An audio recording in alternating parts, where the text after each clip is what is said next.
SDBI.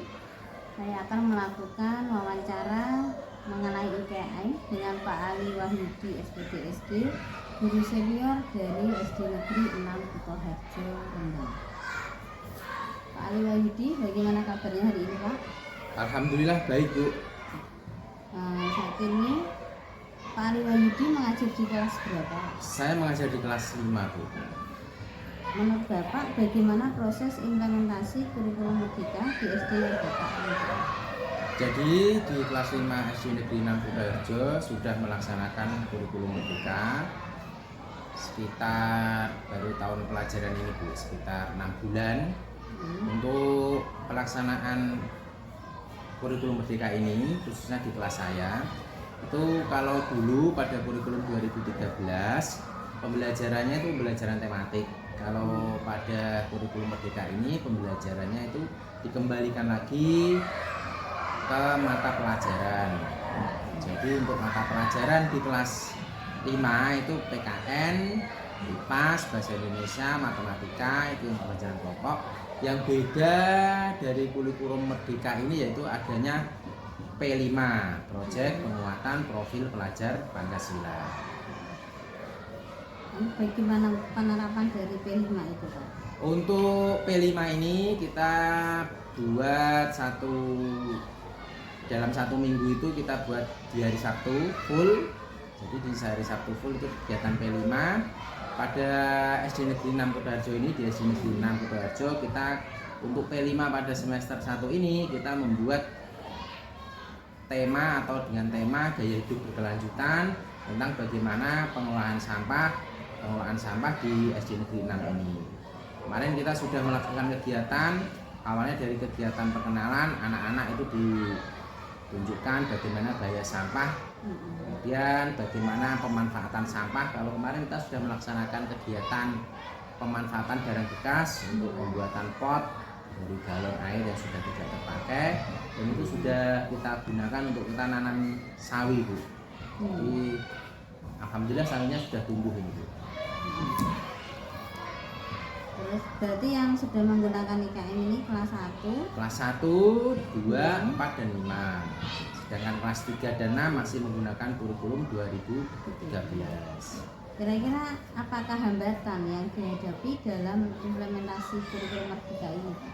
Karena memang ini kurikulum baru, jadi kita masih meraba-raba istilahnya, Bu. Jadi kita masih menafsirkan tentang pembelajarannya, tentang kegiatan P5 itu sendiri. Terus memang karena untuk kurikulum Merdeka ini kan kita pelatihannya secara mandiri, jadi tidak ada pelatihan yang diselenggarakan dari Dinas Pendidikan terkait kurikulum ini. Jadi kita belajar secara mandiri melalui PNN. Lalu apakah solusi yang diterapkan terhadap hambatan yang dihadapi?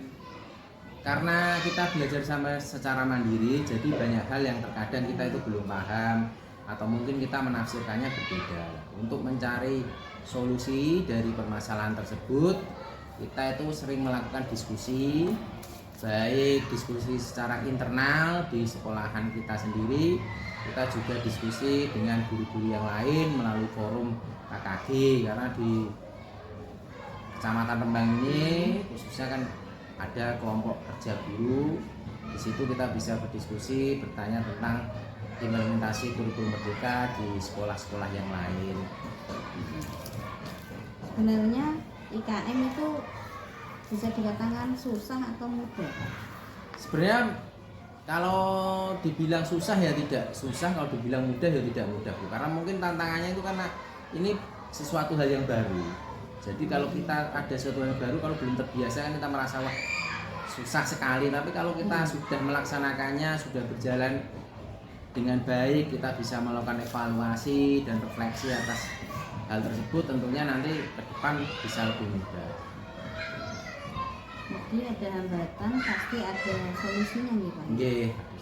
Kira-kira solusinya dari hambatan-hambatan yang dengan alami itu apa? Seperti saya sampaikan tadi, kita melakukan diskusi, kemudian kita juga melakukan ya istilahnya ibaratnya kita studi banding lah ke SD-SD yang lain yang sudah melakukan IKM tersebut. Kemudian kita mencari narasumber-narasumber yang kompeten dalam hal tersebut. Kalau di Rembang ini kan ada beberapa sekolah penggerak, jadi kita mencari narasumber dari beberapa guru di sekolah penggerak untuk melakukan pengimbasan tentang pelaksanaan kurikulum merdeka di sekolah mereka. Jadi kita mendapatkan pengetahuan baru Bu tentang kurikulum merdeka itu.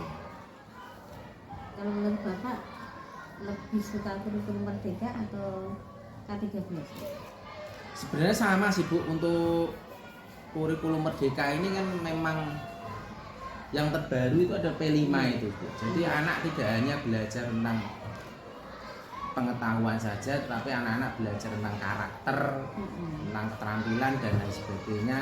Jadi diharapkan nanti anak-anak yang lulus sekolah itu memiliki karakter sesuai dengan profil pelajar Pancasila itu Bu. Ada 5 dimensi yang beriman dan bertakwa dan seterusnya itu. Berarti sudah ini Pak ya, sudah nyaman dengan IKM sekarang ya Pak? Ya sudah ini ya, sudah lumayan lah. Nanti kan seiring berjalannya waktu kita kan terus proses, nanti kita melakukan evaluasi dan refleksi tentang pelaksanaan IKM ini di sekolah kita masing-masing. Nah, saya lihat itu dengan IKM sekarang pembelajarannya lebih menarik nih, anak-anak lebih suka seperti itu. Oke, kalau sebenarnya untuk pembelajaran itu kalau IKM sendiri kan sama sih. Kalau dulu kurikulum merdeka itu tematik, ada anggapan wah belajarnya banyak, kemudian terus jadi satu, dicampur jadi satu, jadi anak-anak bingung. Karena waktu pembelajarannya tematik, mata pelajarannya disampaikan tematik, tapi penilaiannya dibuat per mapel lagi kan sudah bingung. Jadi ya mungkin IKM ini lebih enak lah untuk dilaksanakan. Pak, terima kasih atas jawaban-jawaban yang telah jenengan utarakan. Terima kasih atas waktunya. Demikian wawancara saya